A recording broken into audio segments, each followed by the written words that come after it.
so much for joining me today. What a special day and what a special season we find ourselves in. If you watch the video that I posted, I say it's going to be my 19th wedding anniversary. So today is a special wedding anniversary show. So any question you want to ask us is welcome. It's going to be a wonderful show. As you see, I didn't bring any notes because it's going to be an open mic, so I didn't bring any notes. So we're going to be talking as husband and wife, and you are welcome to ask us any question, and I pray that it's be a blessing, okay, to you. So please share the video with somebody, tag somebody to come in. I think it's going to be a blessing if you are single and you are trusting God to be in this wonderful union that God Himself created. Then it's a very good show for you to watch, because you're going to learn some things that I think it will help you with your walk, with trusting God for your goals. And if you are married, no matter how long you've been married, I think that we all can learn from each other and enjoy the nugget of wisdom from each other. So you can contribute yours, and you can also learn from mine, and it's going to be a blessing. So once again, thank you so much. And I want to use this opportunity to thank all of you who have wished us a happy anniversary. I can't even read all because it's so many. And I'm like, oh, what an awesome love that you guys are showing us. And we are very grateful. I don't take those things for granted. Just a minute of your time that you type to say happy anniversary, and the blessing and the prayers you guys have been proclaiming to us, we receive all that, and we are very grateful. So once again, thank you so much. This is a special show concerning our journey of 19 years.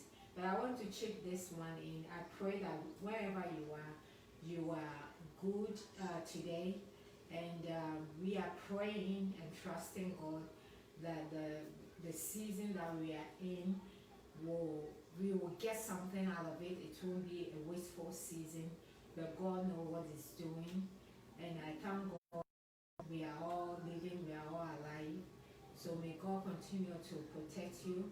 Those of us who have lost our loved ones and people that we know, we are praying for comfort continues for you. That may God continue to strengthen your family, and may God make a way for you guys, that the pain in your hearts will go away. And also those who have lost your job, and those who are trusting God for open heavens, we are praying. It's a new month, the month of May. It's a month of grace. May Jehovah Himself meet you at the point of your need, and may everything that you are trusting and seeking His faith for, may He answer all your prayers. So we are really sincerely praying every day, in the morning, in the evening, lifting families and loved ones, up in prayer. So thank you so much. As a woman of influence, my heart is quite heavy when I see what is going on out there. And sincerely, God knows my heart that I've been praying, for everybody. This is a global thing. It's not an individual problem. It's not a one country problem. It's a global problem. So everybody is feeling this. But God, who is our protector, and God who guides us, will guide us through all this. So I just want to use this morning to encourage somebody that don't give up, don't throw in the towel, don't lose faith, because our God is faithful, and He will really meet us. He will meet us, and all things is going to be well. So once again, thank you so much for joining me. Please share the video with somebody, tag somebody to come in. If you are in the group, share it with them, and God bless you. God bless you. So, man of God, thank you for joining me. You haven't come on this kind of influence for a while, because you have been at behind the camera helping me because I'm home. So thank you once again So 19 years. What do you have to say? 19 years. Thank you, Jesus. Yes, we thank God. Wherever you are, please share the video. Today we're just hanging out and having fun with God's goodness and favor. I have a lot to say simply because some people will tell you they were groomed, they were blessed, they have a lot to share when it comes to preparation for marriage. I don't know how well I prepared for marriage. The entire institution scared me. Remembering going to get married, of course, I did have quite some good influential people who modeled a good exemplary marriage relationship that I looked up to, and I believed that the way they conducted their marriage was an inspiration for me, and I had wanted to also succeeded. Wow. I was raised up in the International Central Gospel Church. I've seen Dr. Mesa Otabel married, and still married and enjoying his life, how he conducts himself, his family.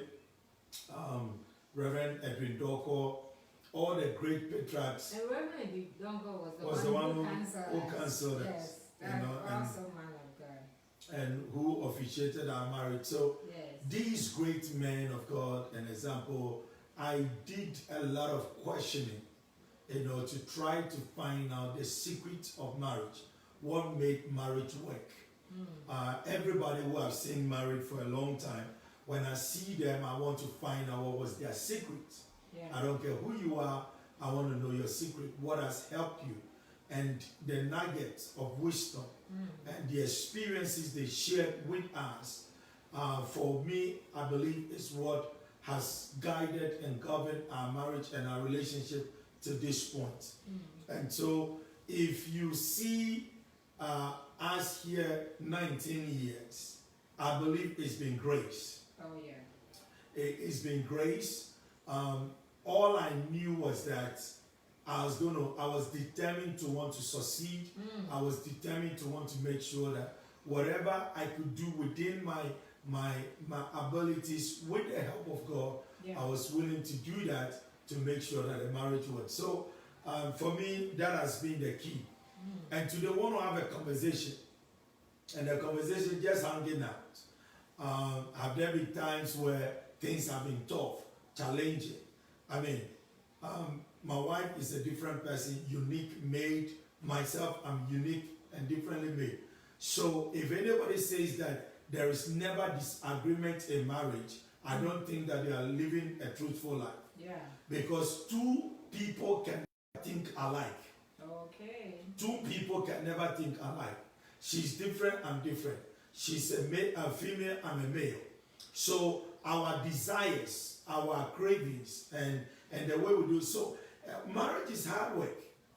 So for me to compromise, for her to compromise, understand her emotional need, her physical need, her spiritual need, all of that is hard work. It doesn't happen one day. And I'm getting to know her more and more, and I'm sure she's getting to know me. So as we grow and age, last night I was just telling her, I can't believe that it's 19 years. So 19 plus the age I was before I got married. I'm aging and I'm growing. Oh yeah. And that's a serious business. So marriage is hard work. Marriage is hard work. But you have to have what I can say from the onset is the determination to want to succeed. And it has to come from both sides, not just one side.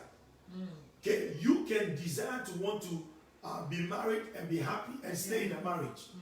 It takes two to tango. It takes two for marriage to work, not just one person. So if you want the marriage to work and the other spouse doesn't want the marriage to work, you can pray, you can fast, you can bind, you can do everything. It's not going to work. it has to take two. Two. So the man and the woman must both be willing. From England, thank you so much. I'm grateful. From Ghana, thank you. Thank you all. Please, if you have any questions, it's welcome. I want to do the show with you. And if you want anything to add to it, it's also welcome. I think it's just going to be a blessing. So, man of God, when you say that it's hard work, how hard it is? Because some people will say that, or especially when you see people on Facebook, social media, and you know, they are posting their nice pictures, and you know, and maybe you are in the house and you think, oh, okay, I want my marriage to be like that, you know, but you don't know what's going on in there. So how hard it is when we say marriage is hard work? I mean, it's not just chilling and it's not always like that. Hard work comes in about learning to control your emotions. Learning to control your emotions, because naturally all of us gets to a point where we are not in the best of mood. Okay. You know, and when I say we are not in the best of mood, you know, you wake up sometimes where you feel like on the other side of the well, you know, and all these things. But then, you know, it's not my wife's fault. I feel the way I feel. You are stressing from work related stress, financial stress, ministry stress, stress with children, and all of that. If you are not emotionally strong and disciplined and mature, if you are not careful, you will vent it on your wife.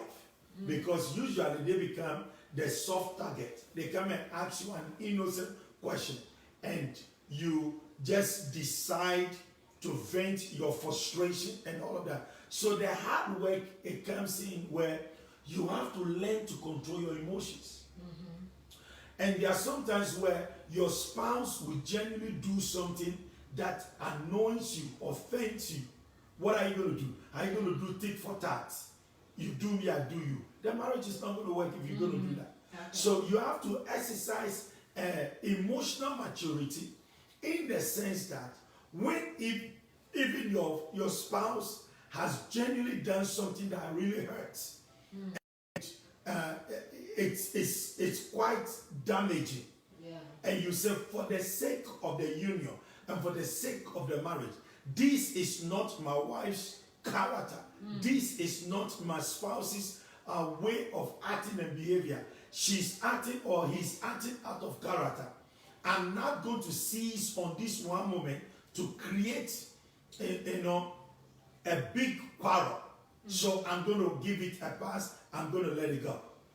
This emotional maturity and learning to forgive and not holding on to issues makes the marriage work. And that's the aspect of hard working.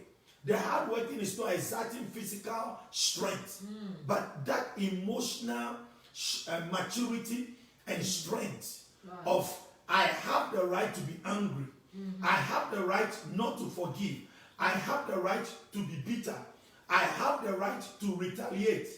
But for the sake of the union, for the sake of the marriage, of making the home to be peaceful, the children are watching. Now, our first daughter is 18, our son 16 years, and then the last one is 8. Can you imagine? They're watching us. They're seeing how we treat each other, how we talk to each other. When we are not happy, when we are happy, they are watching us. This morning I had devotion with the children, and I was asking them, what are they gift for me? My daughter said that I put an embargo on their finances not to spend it, so she's just going to thank me for giving back to them. But she was kidding. So you can imagine they're watching us. And in our case, where we also happen to be people of God, they want to see whether what we preach, we practice it. Okay. So the hard work is in the aspect of the emotions. Control. Thank you so much for watching my prophet, Prophet Eric from Ghana. And Bishop Joe, thank you for watching from England. Thank you all for watching. Thank you. And thank you for wishing us all the happy and prayers anniversary. It's been a wonderful, wonderful time. And we thank God for it. So, I want to ask you this. I think I'm turning asking you a question. I was supposed to know. Anyway, but for me, okay, growing up, I didn't have any example. Okay, I didn't really have like, okay, I saw my mom and this and this and this. I mean, my home was very, very interesting story. If I have to say it, we won't finish the show. So I didn't have any example. It's as simple as that. I didn't have any good example. My mom and dad they were together forever till my mom passed away, but not good example. So coming into this, I didn't even know what is it. I just entered. How? You just entered. Oh my God. I just entered. You know. Guys, I've done a good job. Did you hear what she just said? She just entered. I just entered. Gatekeeper, I have received. So I didn't even know anything. So I don't know about you. You know, I know you two. I also just entered. Almost the same thing. So what have really, you know, helped you? What have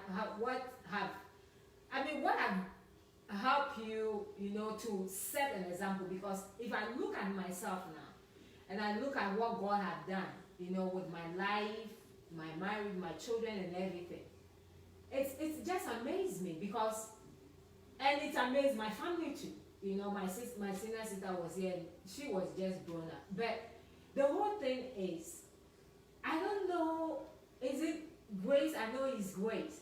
But for me now, my siblings can look at me and see the example that I'm setting. But I didn't have any example. So how were we able to set this example? One, the God factor. Okay. I mean, God factor, and because for me, everything I do is screened by scriptures. What would Jesus do if Jesus was in my shoes? And number two, here is God's creation, God's daughter, God's gift that He has given to me. And I stood in front of a crowd of people, May the 5th, 2001, at Christ Temple at Abosokan, Accra, Ghana. And I made a vow to keep this woman, cherish and nourish her, that my God will be her God. It's a vow. Yeah. It's a vow. I owe that to God. I owe that to the witnesses who came. I owe that to the men and the women of God. And we had a lot of pastors who came and supported and backed our marriage. Yeah. And they are praying for us and rooting for us to be able to succeed. We couldn't have let them down. Wow. We couldn't have let them down. So that is one of the keys, God and the God factor, the grace of God, and making sure. Because everything I do, I can't do this because it's against the word of God. Yeah. I can't treat my wife this way. I cannot use this. I have never used a foul word on my wife. I have never insulted my wife with vulgar. No. I can't do that. Yeah. You know, how can I possibly do that? No, number one, as a Christian, I can't use foul language. Number two, I have never used any derogatory words on my wife. No. Have I gotten angry? Sure. A million times. You know, have I been offended by her? Yes. But then all these things, when they come, I screen my response and my approach towards her in handling and dealing with this whatever challenge that comes from the scripture perspective. There have been some times where we both have just disagreed on the way to go, the forward. You know, she has a position, let's do this. She won't understand, me too, I won't understand. We have spiritual fathers, you know, and Dr. Franco Fosuapia, who is my father right here, he's my go-to man. That when sometimes it gets tough, I say, Papa, I've said everything I need to say to my wife. She's not understanding. Maybe you being at a third party and a neutral person, maybe you can listen to both of us and advise us who is wrong, what's the way to go, and then he will call us and then listen to both of us and give us the counsel to go. So we've had, the word of God guide us. We've had, strong fathers that we look up to, also spoken into our lives and counsel and advise us. We hardly get misunderstanding. Over the years, we understand each other's temperaments, each other's likes and dislikes. I've learned when she's angry not to be angry. When she's happy, to be happy with her. I've learned to get to a point where if something that I know she doesn't like, I'm not going to do it. The life is that simple. If somebody likes something, you do more of that. If they dislike something, avoid it. And as long as you are going with these two principles, it's easy for you guys to have fun and enjoy your lives together. So what happened when maybe you have been doing all this, but I haven't been respond like the way you have to respond? You said it earlier that it takes two, but you see there are some homes that people, like the woman is doing everything and the man is like a stone. What do you do in such a situation? And that is the unfortunate part where you find a couple in a relationship. One is doing everything right to make the marriage work, and the other one is just lame. It's difficult.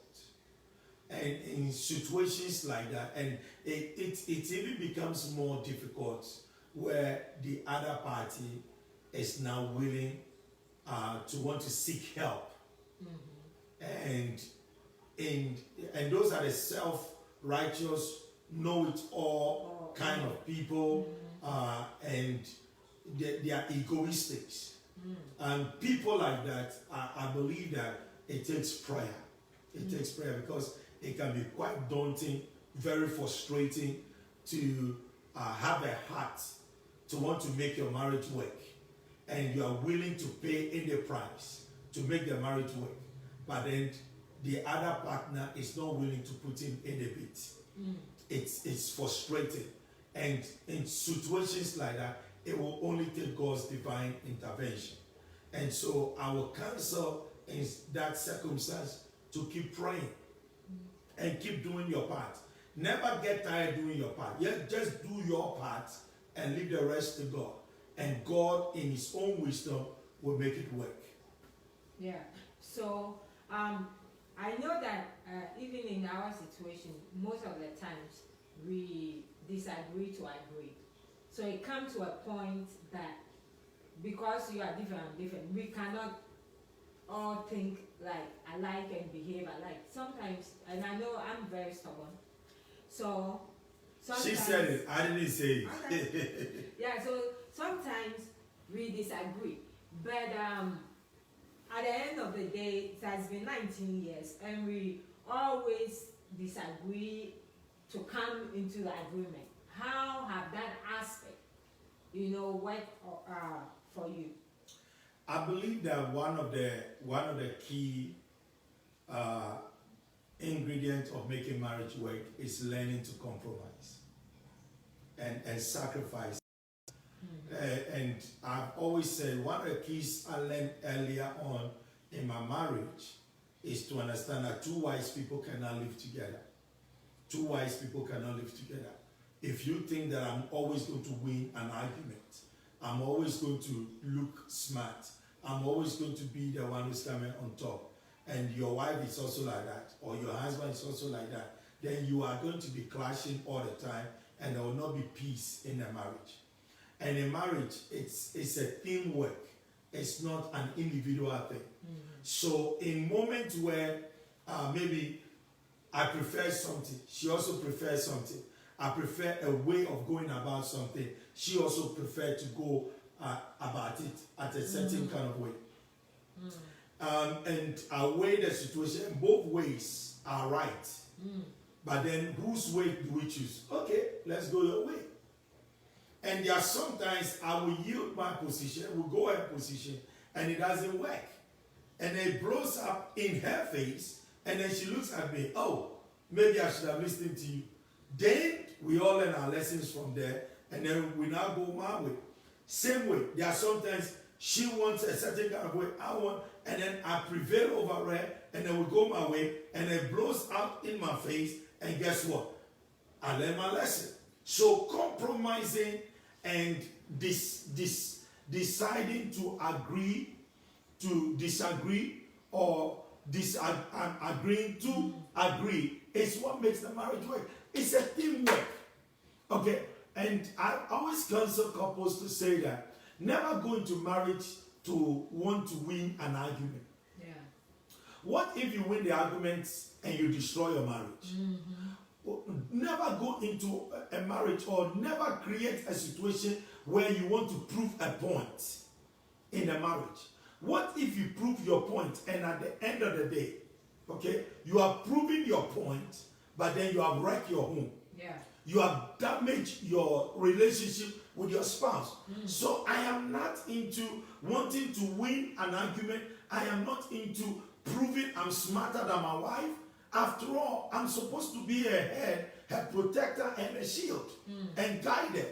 And if her advice makes us better, if her ideas makes us better, what do I lose? Yeah. And even at all, even if we go out, who's going to tell whether it is my idea that is making us to look good or the marriage to work?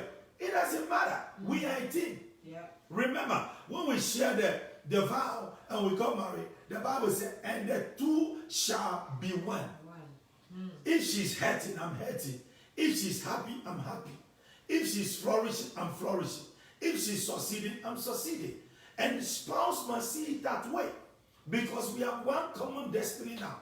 You took your life, I took my life, we came together, and now we have formed one life. And God has blessed the union with children. Okay, so we have a question here. Question to Bishop. What was your expectation for Mommy Victoria? Did you ever sit down and say, I want a God-fearing woman? How did it come about? I mean, of course, if you are going to get married, you, number one, you need to know the type of woman you are looking for. Yeah. There are a variety of women out there. Okay? And number two, I knew I was a pastor. I was going to be a pastor. So I needed somebody who has capacity for ministry, a heart for ministry, a heart for the work of God. So that was a topmost number one requirement. Two, of course, I wanted to marry a beautiful woman that I am attracted to and who will be attracted to me. So that also. And number three, I needed somebody who is clean. You know, I don't think that I'm that a homey person who knows how to clean, allow, and cook, and do all of that. Yes. So I needed somebody, that's the word, who can organize me, my home, my life, and everything. And the first thing when I met my wife, she did was to organize my cortex. And so the God part was checked, the beauty was checked. And so once she came in without me asking, and she organized I said, this is it. I heard the voice of God. This is it. All right, so I hope that question answers. Thank you, my lady Edith, for watching. Thank you so much. God bless you. God bless you. I've been watching. Somebody is asking, is your marriage what you dreamed of before you got married? Of course. That's Mimi. Mimi, yes. Of course. Yes, I actually, me personally, I didn't want to marry a pastor. I wanted to marry a businessman who feared God, you know, and but I knew the way my life was going. If I had gone that way, I wouldn't be sitting here. So thank God, God knows best to give me a wonderful man of God, and that's it. I think there's a question. What do you do when, as a Christian couple, you realize you are married to an adulterous partner? Oh my you God. forgive countless times, yet he's unrepentant. You hate to divorce. He keeps on sleeping around without protection. Does God not understand when you leave because you are stressed and fear of AIDS? Number one, of course, the Bible makes us to understand that one of the grounds, and there are many school of thoughts of legal separation is adultery, when somebody commits adultery. Yeah. And of course, you need to protect yourself, because if somebody is being irresponsible and is going around, sleeping around with people, you don't want the person to bring a deadly disease and come and destroy you. Number two, and if you decide to forgive, and like you said, you don't want to divorce and want to stay, I guarantee you that God will protect you. I've seen situations several times like that. Because of your genuine heart, God will protect you and shield you. But then it means here that this partner of yours has a problem and needs help. And I want to find out, if you can inbox me, if this person goes to church and if you have brought this thing to your pastor's attention.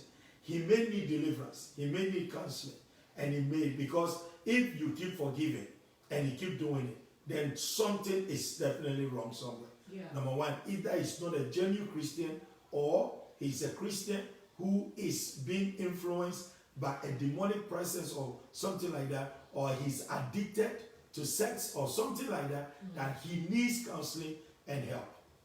All right? So get inbox me and let's figure out how we can be able to help in that regard. Yeah. But it was a good question. Yeah, please, more questions. Your questions are welcome. If you have any contribution, please add it to it. I think we are doing the show together, so it's going to be a blessing. So, how do you solve arguments? Because, argument comes in a marriage. I mean, we are not angels. So, what is the best way, to solve an argument that is not going to destroy the love you have for each other? Number one, never equate your misunderstanding to mean your spouse doesn't love you. Okay? This is one of the things that every couple should do. Settle the fact that we are in love and we love each other and nothing will come between us. One. And anything that comes, okay, we have misunderstanding, we have agreement. Just take that particular issue. Don't rope any other thing and deal with it and then solve it and put it aside. Okay. There are some you will be able to solve it. There are some you will never be able to solve it. Just leave it alone and let it die its natural death. There are many times, some issues will come up. I will try to explain my side and why I think we should do it this way, why I think if we do it that way it's wrong, and she will never understand. And you try several ways, she never understands. So what do? Just shove it, leave it alone. Whatever she thinks is the way to go, let's go for it. And then we go. Sometimes it works, sometimes it doesn't work. And if it doesn't work, I don't come flaunting it in the face. I told you and you didn't listen. I know she's smart enough to know that, okay, you were asked not to do it, and then you did it, and then this is the result. So what do? We just keep quiet. We learn from our lesson and move on. The only time a problem may bring that up is when a similar situation comes.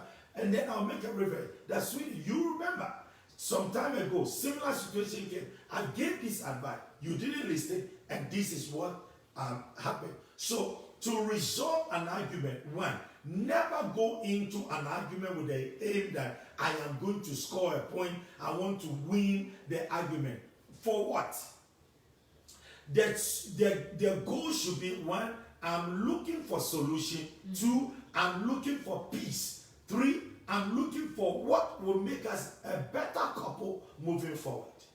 So if the aim is love, and the motive is love, and the aim is to seek peace and reconciliation, the argument will never escalate and degenerate into something else. Now, when it becomes egoistic, I want to win to prove a point.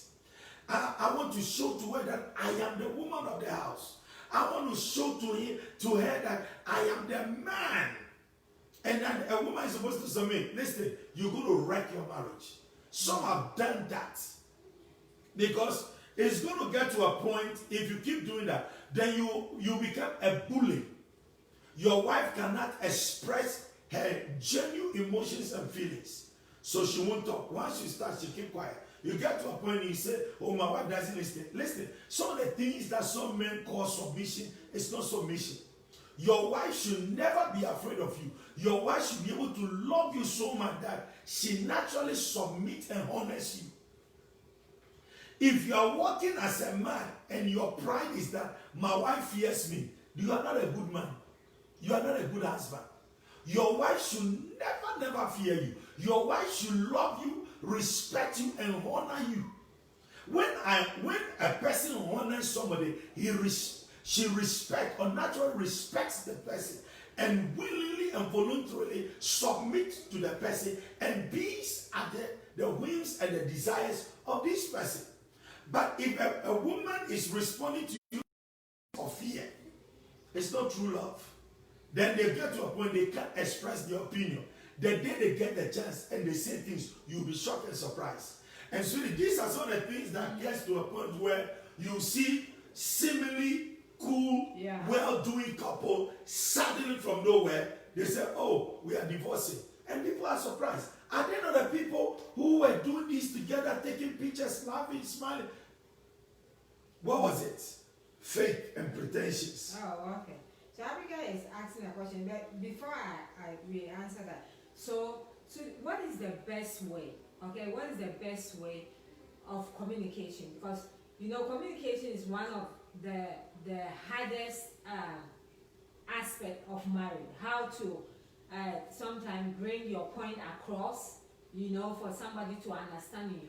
And most of the times when we are listening to each other or we are communicating, we have our answers. So whatever you are saying, I know what I want to do already.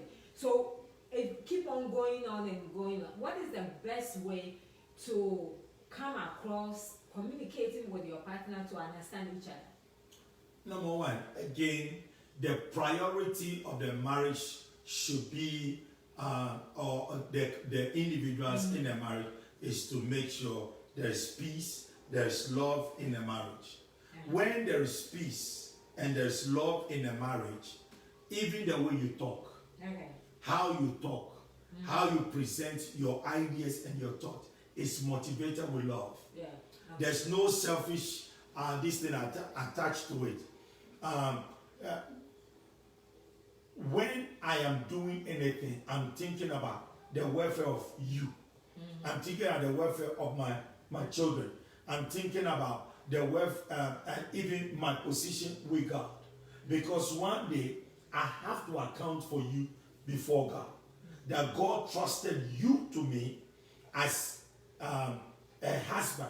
I'm supposed to be your husband, to protect you, fend for you, and cherish you and take care of. Did I discharge that duty? That's what a lot of husbands don't understand.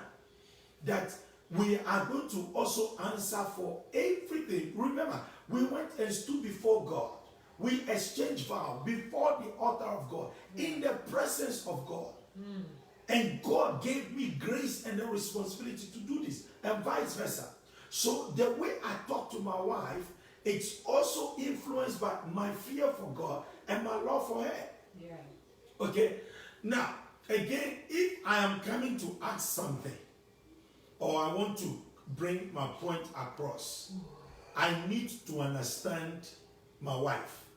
Is she in the mood for what I want to hear? Let me pray about it. Let me think through about it.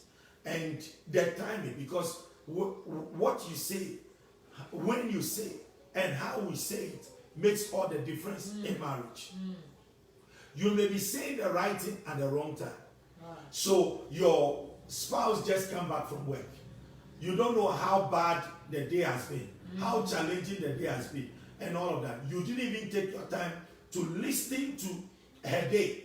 And then right away, oh, I want to tell you, the light bill is due. They have listen, that's not the time to talk about it. Welcome your husband, welcome your wife, let her relax, eat, do all these things. See the mood in which she is.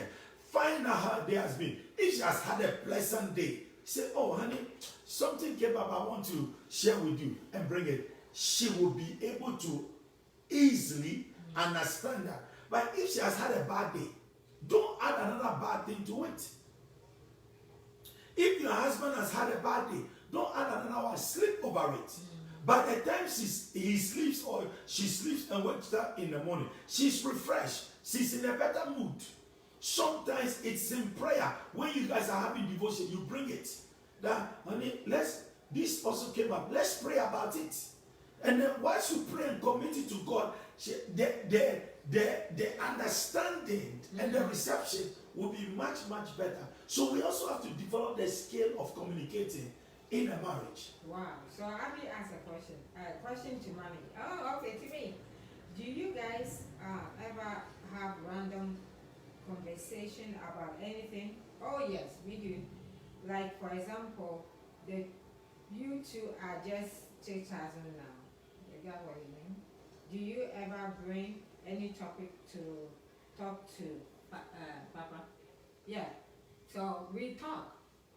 I think it's one of the best things. You see, I told you I didn't come here with a note. We're just talking. So you have to find a way to talk and ways to talk to each other, laugh about things, cry about things,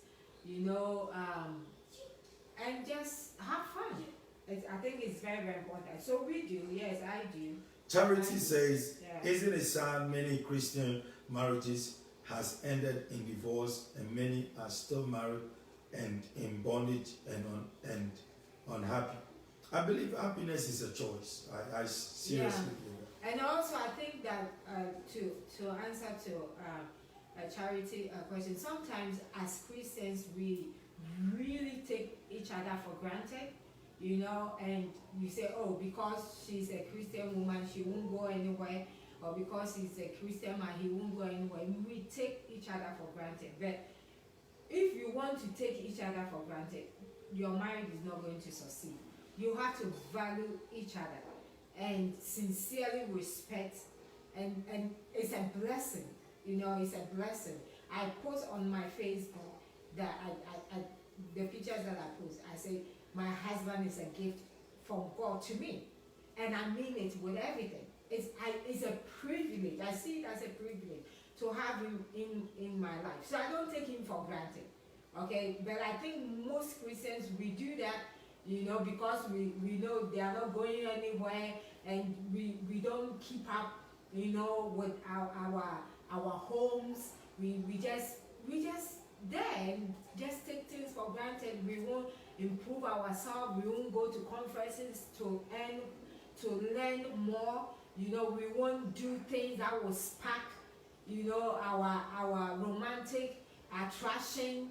Just because you are married, you are home, and we won't take care of things and flow. And sometimes it's bad. And I'm telling you, the men go out there, and those single and people who don't have anything to lose are ready to give themselves out, to them. And you are home as a missus, and you are not doing anything.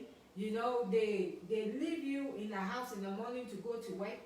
The same thing that you were wearing, the same place, bed office, dinner office, room, dirty, everything. They come in, and we can't leave that. I think we cannot take each other for granted. If you respect your husband, when they are away, you will try to cook, you will try to clean up. They have to come to a home, okay? Treat your husband as a king. Of course, there is no king without a queen. So guess what? Whatever you give, it will come back to you. So we don't have to take each other for granted. It's very, very sad that in our Christians' home, we have the Spirit of God, the power of God, the grace of God to help us, to achieve this, and yet we take things for granted, so it doesn't end well. I pray that, God will help us and grace us, that we will have a wonderful, wonderful marriage. Simon Angel says, do you believe that people are not honest in the courtship with each other, that sets a negative pattern for the marriage? Oh, yes. Yeah, that's possible. Yes. But you see, like I said, courtship period is the time you are studying each other, and the honest truth here is this, that if somebody decide to want to pretend and hide things from you during the time of dating and courtship. They can easily do that. Because remember, this time, you're now living with a person, you only meet, if it's a church, you go out and the person may visit you, visit the person, but you're not living together. They can hide things from you. But then what is the motive of trying to hide things and do this thing? If your genuine intent is to make the marriage work. Because how long can you pretend? How long can you hide? It will definitely come out. And when it comes out, it's going to explode in front of you. People have made mistake. They have a child and they are dating with a person, dating somebody or courting somebody. And the person says that, oh, I don't want to marry anybody who has a child. I mean, those are the things you should bring out. A child is not something you can hide. Oh, by the way, I have had a child. They are interested in going to you don't need to go into detail. This is it. Your quality that you possess as a person and who you are should be what this person decided. Listen, you are too a gift for me that if it comes with this quote and unquote baggage, I will take it. That I know that the quality of the person that you are, the virtues I've seen in you, and what you can be to me, I don't mind marrying you with your children. There's nothing wrong with that. But if you decide and foolishly hide it, and the person gets to find out after you guys have gone far in the relationship or even married, it will create trust issues. One of the most damaging things in a relationship, when the husband can't trust the wife and the wife can't trust the husband. You may be speaking the truth and still you are not being believed. And that is a no, because I cannot spend the rest of my life with you and you are suspicious of me and I'm suspicious of you. We are supposed to be sleeping on the same bed. If I'm suspicious that you're going to kill me or I'm going to kill you, how is that marriage going to work? And this is what makes people hide things. Hide their money, hide their true emotions and feelings. Okay? So there has to be trust, there has to be openness. And it begins from the time you start dating, into courtship, and into the marriage.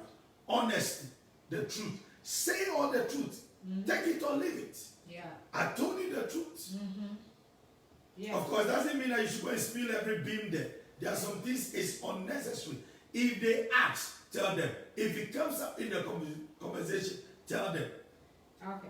So, Mama Caroline was saying that in some cases, the root cause of men running after other lady may be caused by the woman either conscious or unconscious. Can you please give some advice? Unconsciously. I think I mentioned it. I think it's good to, as I said, if you respect your husband, and most of the time people also think that in every case we are blaming the women and those things. No, we don't blame any woman, and we are not hailing all the men. I think marriage is in partnership. Okay, so for me, like today we are talking about our marriage for 19 years. I thank God, and it's a privilege. My husband contributes a lot into my life, and I also contribute into his life. How I keep my home, how I do things, I do it in a form of respect and honor. Okay, it's the same thing I would do to myself.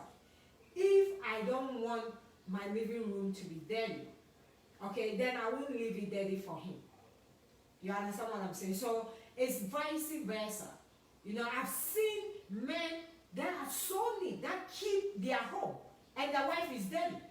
So it's not like it's just for women. No. I know, I'm telling you, I know some of my friends that is their husband that vacuum the house. Is their husband that sweep? Is their husband that cook? It's their husband that even shop for the wife to wear a dress because the wife doesn't know anything. Okay, so some of the men also do. But for my home, I do, my husband also do. So it's something that we all have to learn, okay? It's your own responsibility to keep your home. I always tell people, okay? Although it's true, it takes two to tangle, my husband said. But I always tell married women that you decide, okay? You decide. Leave your husband here. You decide to be the best person. You decide to do your best. You decide to do everything. And continue to pray. God will help that other partner. So, I mean, it's good for us to keep ourselves. It's good for us to decide we want to be good, and the goodness that we will share by the grace of God, maybe it will touch the other person. Okay, but sometimes it's not good for you to sit down and say, okay, because he's not doing, I'm not doing it. That's not how. I mean, that's not how I am. That's not how I've been. That's having been my style. I decide to do what I can do, and hopefully, I mean, when we started, there was a lot of things my husband didn't even have any idea. Now he's doing it. I don't know whether he even know he's doing it, but for me, I know he's doing it because he used not to do, but now he's doing it. It's a blessing. Can you imagine when we get married and because he wasn't doing, I'll also say, okay, I wasn't going to do anything. I don't think we will be here. But I decided to do what I think is the right thing to do as a woman. And now most of the things he's doing it. You know, so. There's a comment here. So it's a Fallon D. Simmons McNeil.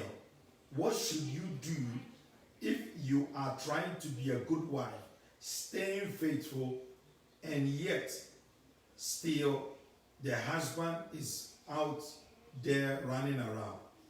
Now, one, don't let your spouse make you turn bad. Mm-hmm. If you are good, remain good regardless of how your spouse act or behave. And that's what Pastor Victoria was saying earlier. Do not let nobody change you to become a bad person. Always maintain your good characteristics, your good character, and your good behavior, regardless of what the person is doing. Yeah. I think you should sit down and have a good conversation with your husband. What is he looking for? Okay, there are some men that are quite adventurous. Mm-hmm. All right. And maybe sometimes in our homes, sometimes with those of us who are Christians, we are so spiritual that when it comes to bedroom issues, there are some things that maybe your spouse may be looking for that you think you are too Christian that you can't do. And they think they are missing out on something, so they go out there looking for it. So sit down with your husband and have a conversation. How's your bedroom life? Why is he going after other women? Mm-hmm. What are other women? And you'll be surprised that most people, and even some of you ladies can testify, things that you used to do when you were unsaved, things that you used to do when you were just a boyfriend and girlfriend. Now that you are married, you same person, you are not willing to do it. And so the person is like, oh, you've changed. When we were out there, you were wild, you were this. Listen, I believe that when it comes to sexuality, God is not offended if it's done between a husband and wife in their holy matrimony. So I will want to find out, why is this guy doing what he's doing? Number one, is he saved? 2, are you both in church? 3, have you sought for counseling? 4, why is this guy? Have a serious conversation with this guy and sit down and talk. Okay? And again, when men, and please, sometimes this is quite what is embarrassing. There are some of us men, we are just stupid. We behave very unruly. You are seeing, guys who are married to beautiful, nice, humble, loving, hardworking, resource ladies. And you see a man taking that woman for granted. It's sad. and going around, and it's stupidity. I don't see, it just doesn't make sense to me. It just doesn't make sense to me. There are some of them that if I have the opportunity to talk to them, and that's why sometimes I feel these things are demonic and Satan, because the Bible said the God of this world has blindfolded your eyes. Because how can God bless you with a beautiful, loving, good wife, material wife, who is sitting home, cooking for you, cleaning the house, and doing all of these things, and you're still running around? Yeah. Chasing people who are not even matched to you. The quality of a woman that God has given you. It just doesn't make sense. It just doesn't make sense. And I don't understand it. I just don't understand it. So it tells me where your heart is as a man. Because if you truly fear God and you really respect God, you won't be acting and behaving that way. Yeah. So I really feel your question but have a serious conversation with such a person. Yes. I think Pastor Johnny Ghana says a happy anniversary, my lovely couple. I'm very excited for the Lord's blessing and grace. I really appreciate your impact and blessing on my life and ministry. We thank God for that. I am blessed to meet you, Mom and Bishop Presley. My question is, can the altar really change a man's behavior and character? Then again, how is it that many married from the altar, marriages from the altar in the churches are going down and breaking down? I think that most of them, number one, the altar doesn't change you. Yeah. The altar there, you just go there in front of the altar to make vow before God, and the altar witnesses it. So the altar doesn't change you. Yeah. Like I said, the whole thing is about the two people wanting to succeed. Nobody can decide that for you. Okay? Whether Jesus was the one who officiated your wedding or not, if both of you are not willing to make the marriage work, it's not going to work. So, and the reason why the many marriages from the altar are failing today is because of the hypocrisy in the church. Most couples today now are faking it. They're not real. They're not real. I don't know how rooted their Christian faith in Christ is. Listen, I'm telling you that if you are looking for reasons to divorce, you will find it. So if you are looking for reasons why to make your marriage fail, you will find it. That's why in the beginning I said that learn to manage your emotions, because sometimes even the reason why people are divorcing now, it just doesn't make sense. It's immaturity, it's lack of unforgiveness. They don't want to forgive. You wonder if they really read their Bible. Do they pray together? Do they go to church together? All these things makes me to wonder, why are you, quickly looking to divorce? To go where? And most of those people who are divorced and go to marry again, the same thing came up. And then they quit that one too and go and marry. 2-3 marriages. What are they looking for? The pride, the selfishness, the competition, trying to be these. And sometimes we are so in pursuit of material things that we don't care who we hurt. Just to get what we get. But the Bible says, what shall it profit a man if you gain this whole world? Okay? Some people divorce not because anybody did anything. They just met another woman or another man who has money than the one that they are with now. So let me drop everything. The future of the children. Let me go and follow car. Let me go and follow houses. Let me go and follow money. And then what? And then what? What shall it profit a man if he should gain this whole world and lose your precious soul? So let's come back to the place of fearing God and honoring our vows before God. I said that my fear for God, that I came before God's altar and make a vow to protect, love this woman and cherish until death do us part. And that is the grace. Today I've requested, pray for me, pray for us, that we will keep holding on to that vow. Things will happen. Things will come. We will get on each other's nerve. When grace is at work, we will find a way to forgive, overcome, okay, and pass over those moments and those. Please don't think that we are sitting here because we got it all together. No. It's hard working. It's hard work. It's hard working. Managing our emotions, forgiving and being forgiven, letting go, not holding on, and understanding each other. That's what is helping us go moving forward. Yeah, and you know, Pastor, sometimes too, it's rather unfortunate that we are living in a generation that people don't fear God. Okay, this thing boils down to how you fear God. You know, I won't go and do something just because I'm afraid of my husband, but just because I fear God, I reverence God, and if I do things, it's not just hurting my husband, it's against the law of God, you know. But so we are living in a generation that people don't fear God. They will come and stand in front of you as a pastor, in front of everybody, the church, the altar, and lie that they want to do this. Deep in their heart, they know that they are deceiving the woman or they are deceiving the man. You know, so we just have to continue to pray. Rather unfortunate, but it's a very sad thing. It's a very, very sad thing that couples that have Holy Spirit living in them and have grace, have the power of God supporting them, and they still cannot live together. It's abuse of God's grace that He have given us. Because grace makes everything possible. Grace can, even if there is a curse chasing you in your home and you submit to the grace of God.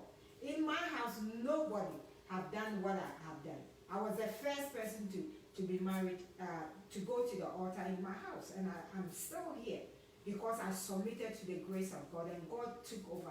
I built my marriage on the solid foundation of Christ, and He's the one who is driving this. So it's rather unfortunate. People just don't fear God. And they don't know God. They don't have any relationship with God. They just come to church. Okay, so we just continue to pray that God will help all of us, and this thing is going to be well. I think Abby is asking another question. Yeah. The question she asks is, did any of our parents objected to we getting married? Oh, yeah. Mine did. My mother did, but just later, a little bit. Just a little bit. Later, at the end, she and Bishop became friends. Super friends. She even kicked me out. She will call from Ghana and can I talk to Bishop? You know, let me talk to Pastor. And she won't even mind me. But in the initial stage, she have a little bit issue. You know, tribal thing in Ghana. But by the grace of God, Juanita says the husband cooks more than she does, and she enjoys the husband's cooking. Juanita, I think you have to let your husband teach me how to cook. Yeah. I will love to cook. When I cook, I'm the only one who eats my food because nobody else eats my food. And then she said, my husband and I always pray for each other. That's the way to go. That's the way to go. It's the key. Listen, this whole thing is grace. This whole thing, we can take this thing for granted if you're not careful. But the sweet influences of the Holy Spirit, the sweet influences of God in our lives, in our decision making, in our choices, and in being kind and affectionate to one another, it is God. There are some times where you can wake up and you will not be in the best mood.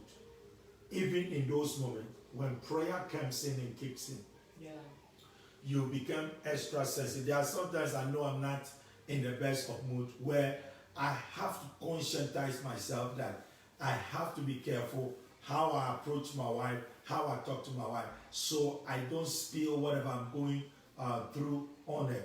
And I also saw a comment from Natasha. Yeah, I want to add to. Natasha says that sometimes a woman may withdraw from her husband not because she does not love him, but she has developed some sort of insecurity, example after childbearing, blah blah blah. And I like what she attached there, communication.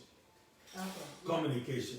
And we know postpartum syndrome After women give birth, they go through some kind of a series of emotional and mental challenges.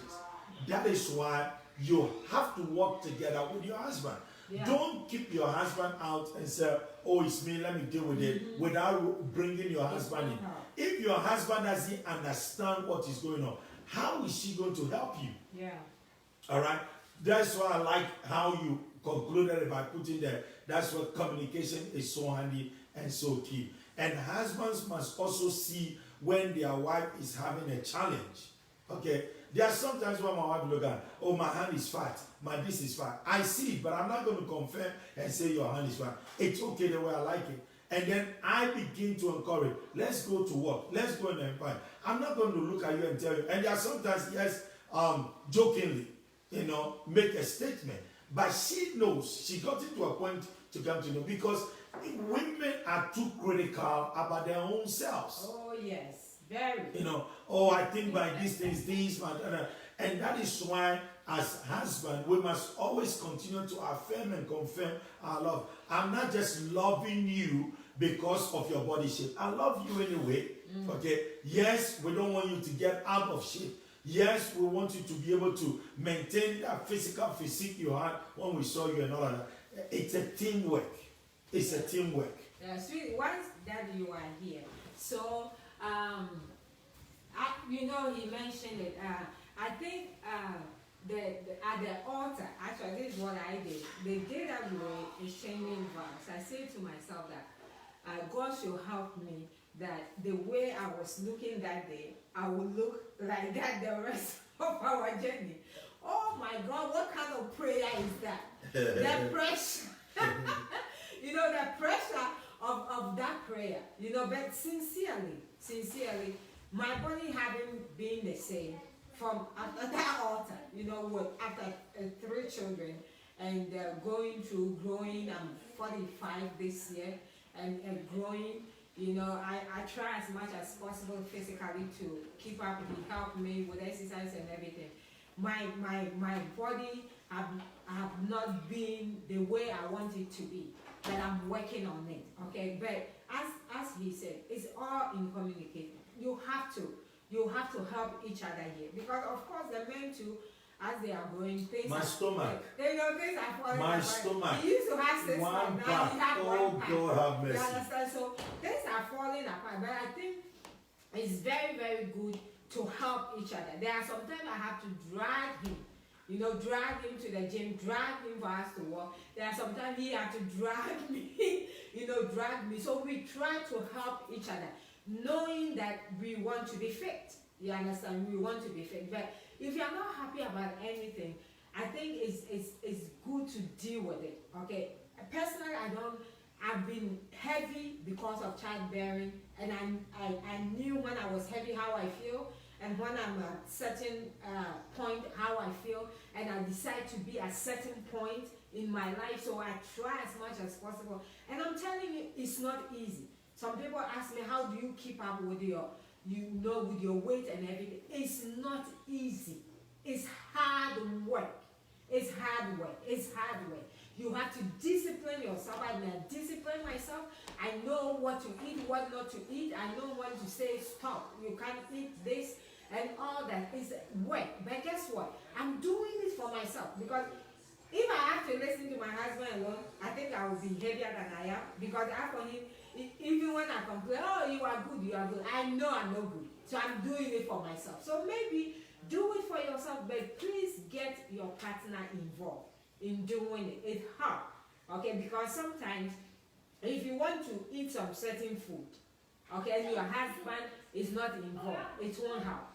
So if you want to be healthy, get the whole family involved. Get your partner involved. When you are going for a walk, go with the whole family. Go with him.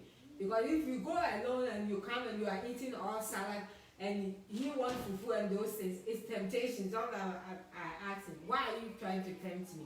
So get everybody involved. And I think once you are at each other, helping each other, it works much, much better.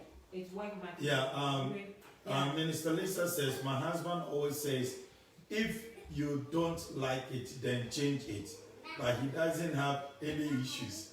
That in itself makes me better. Okay. Oh yeah. No, it's that, you understand? Because if you are complaining to your husband, oh I'm fat, then your husband say change it. Change, put something. But if he doesn't have issue, I mean. Here is another question. Abby says, I have another question, but it kind now relates to us single mothers that have children. There are some men out there don't like single mothers with children. Do you have to pray for someone to accept your children like his own? Yeah. Like me, if I'm dating someone, I'll let it be known that I have a child, and I don't like hiding my child. Of course, yes, you should pray for whoever is coming to love you to love. And the truth is, love is amazing. Yeah. If you genuinely love somebody, you want to love with everything, the whole package. To the point where that's why sometimes when people have certain loud weakness and everybody else sees it and they don't see it, it's simply because they think they are in love. I can handle it. I can deal with it. All right. So you should certainly pray that whoever comes into your life should love you and all your children and take them as their own. And again, it's a good thing to be out front to let whoever is around to know that, hey, listen, I have a child. This is it. Yeah. Take it or leave it. And you should always believe in yourself. Yeah. That I'm a good wife material, that anybody who is going to marry me will be blessed to have me as a wife. Yeah. And vice versa. It's a blessing. It's a blessing. Thank you. And then Juanita says, Juanita Jeffrey Jackson, she's in her 60s. She said, yes, it is. And she looks good. Especially when you get in your 60s. That's beautiful. You look good, Juanita. You look good for your sister. I pray that when I get out, I will look better like you. But you look good. So just keep it up. Just keep it up. And it's just a blessing. It's just a blessing. So thank you so much for joining us today. I hope you received some nuggets that was a blessing, to you. As Bishop said, continue to pray for us, and we're trying to go as long as God have given us the grace. So that do us part. Amen. And, when He's gone, that's it. When I'm gone, that's it. So you mean our old age. So when I'm gone, that's a long time to come. Yes. And that's our goal here. That's our goal here. So thank you so much. I need one more question before I go. Okay. And one more question. Anybody else with one more question before I go? One more question. And by the way, at 4 p.m. we'll be having a Bible study Zoom for our youth. And then 8 p.m. I'll be back with our evening prayer call. We are still praying, and we are learning how to untie our destiny, whatever is tying our destiny. All right? All right, thank you so much. I guess we've had enough. Yes. We can go. Yeah, so thank you so much. Next week, God's willing, I will come your way. Maybe I will be in the studio next week. I'm not 100% sure. But I will let you know. But thank you so much. Please continue to share the video with somebody. Let it be a blessing. Go and have a blissful day. God bless. Bye.